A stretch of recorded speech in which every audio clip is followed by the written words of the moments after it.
Land of the free, home of the brave. That's what makes the United States. Now let's take a journey with the spirit of freedom. Liberty will lead the way. Let's take a star-spangled adventure. Star-spangled adventure. All the things you'd want to know about America's in this show. So come on, all you patriots, let's go.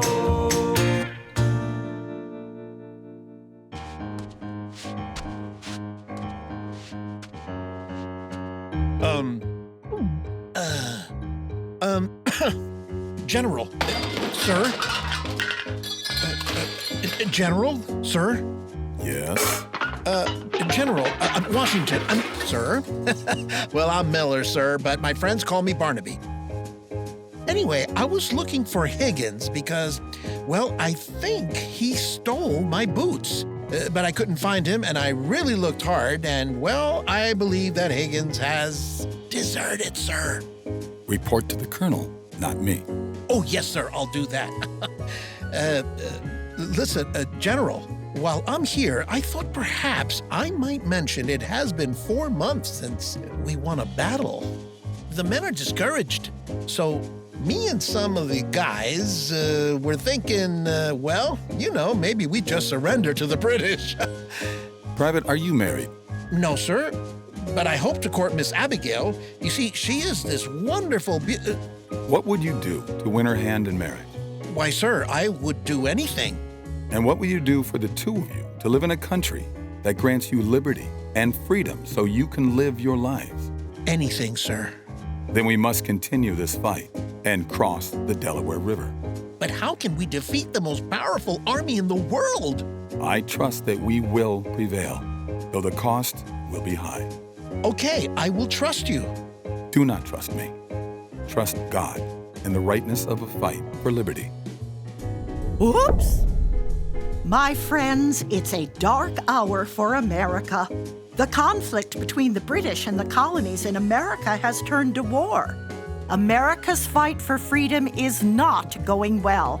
They have experienced many defeats. However, General Washington is planning a desperate surprise attack against the Hessians. Do you have questions about the Hessians? Well, the Hessians were brutal German soldiers that Britain hired to help fight the colonists. Washington's plan is to surprise attack the Hessians here in Trenton, New Jersey, in the dark and on Christmas night. The major obstacle is that Washington and his men need to take all their troops, horses, and cannons from here in Pennsylvania to New Jersey. But to do that, they have to cross the nearly frozen Delaware River against the cold, a storm, and meager rations. The question is, will the colonists continue to endure the hardships to win their battle for liberty? Criminy, I think it must be midnight by now. We were supposed to be here hours ago. My feet are frozen. I think they might break off. 3 hours is a mighty long time to march in the cold. Right. And if we make it across the river, I hear we have a 4-hour march before we even see the blasted enemy.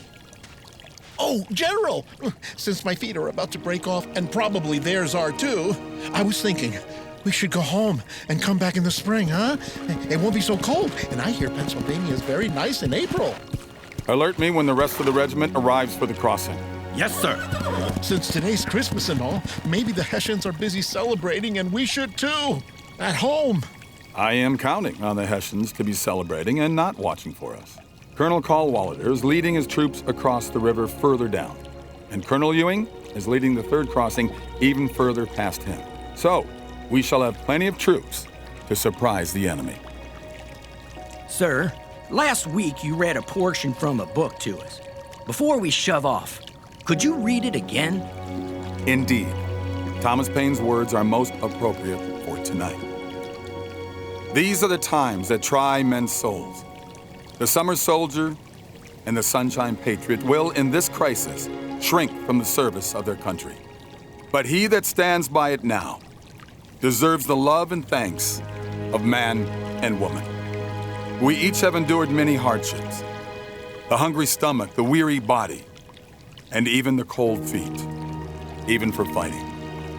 I know not what your motto to be, but I am resolved, my motto to be, victory or death.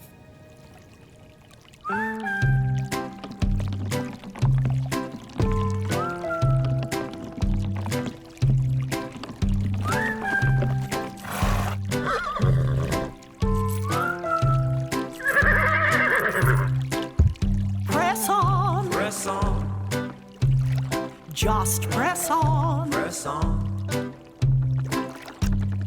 It may take some sacrifice. It might be hard and tough.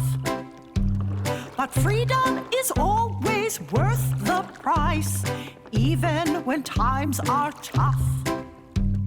Trust in God and do what's right, and push toward victory. You can turn what's dark to light and make some history. So press on, Press on, just press on. press on. General Washington, me and my men are here to guard the boats. Very good, Captain. General, our man in Trenton sent word that a colonist deserter has told the Hessians you're coming. It will not be a surprise attack. Thank you, Captain. General, I just saw that the two other fleets upriver had to turn back because of the ice. So it is only you and your men. Thank you, Captain. General, you have many less men than you planned, and the enemy will be waiting for you. Are you sure you want to continue? Yes, we press on. I'm happy to tell you that General Washington's troops gained their first major victory that day. It strengthened the will of the whole country to press on towards fighting for freedom. No Americans died in the battle, and only 2 were wounded. One of those was 18-year-old James Monroe, who will later become America's 5th president. The Hessians were caught sleeping when Washington's troops arrived at 8 o'clock in the morning. 800 were captured and 100 killed or wounded. So, did deserters tell them Washington was coming? Yes, but the Hessian commander couldn't believe that anyone would attempt to cross a nearly frozen river in that storm. When it comes to protecting our freedoms, all of us must press on. So press on, Press on, just press on, press on, press on, press on. just press on.